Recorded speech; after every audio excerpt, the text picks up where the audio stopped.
Grounder. Makes safe at first. Gotta be kidding me. Oh my gosh. Well, there's always next year. We're ready. We are ready for the World Series. First you have to play the Wildcats first, so don't overlook them. I'm sorry, going into that. Yondo music.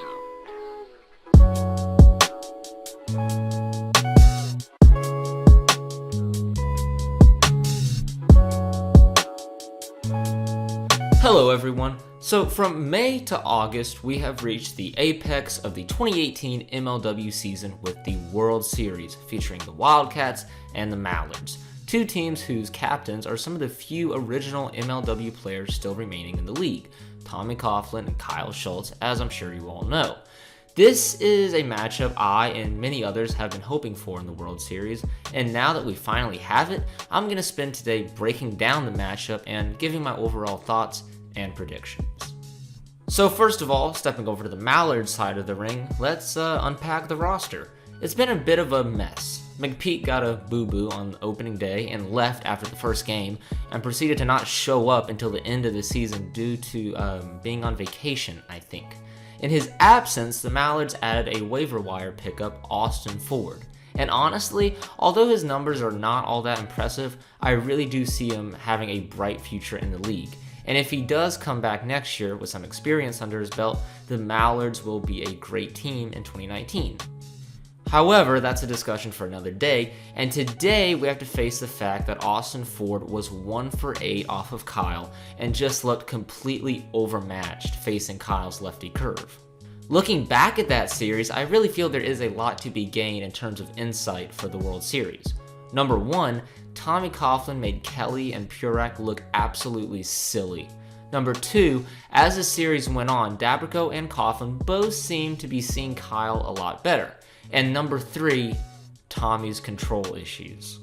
Number 3 is going to be the most interesting factor. Like most MLW pitchers this year, walks have been handed out at an outrageous rate. Tommy Coughlin has 41 walks over 23.1 innings pitched. That means that on average, he will give up 1.8 walks every inning he pitches. That stat has to force you to reconsider how you look at his 1.54 ERA.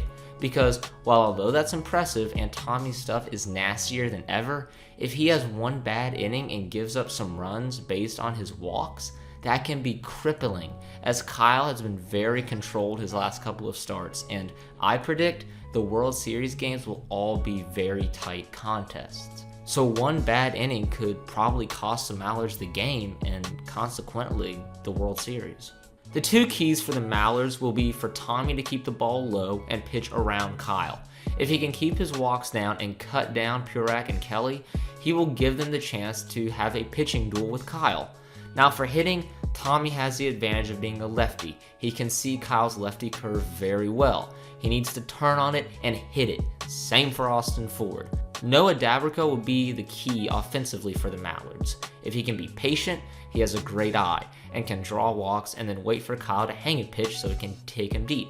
If he can do that, it gives Tommy a chance to keep them in the game with his pitching. As for the Wildcats go as Kyle Schultz goes. And in 2018, Kyle Schultz has gone off, having one of his best years of his career. Being the Wildcats' ace and only pitcher, he has a 1.87 ERA throughout 33.2 innings with 10 wins, 2 of them over the Mallards this season.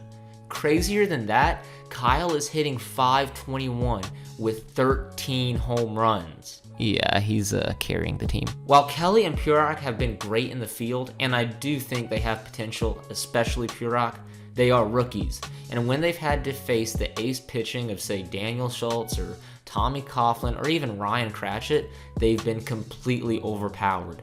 Their job is to give Kyle solid fielding backup, and they can, and they will. Now for hitting, if Purak from the left side of the plate can see Tommy very well, then hopefully he'll draw some walks and maybe get a hold of a couple.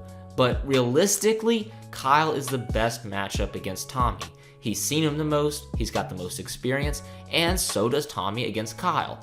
That's going to be the matchup that decides this year's championship.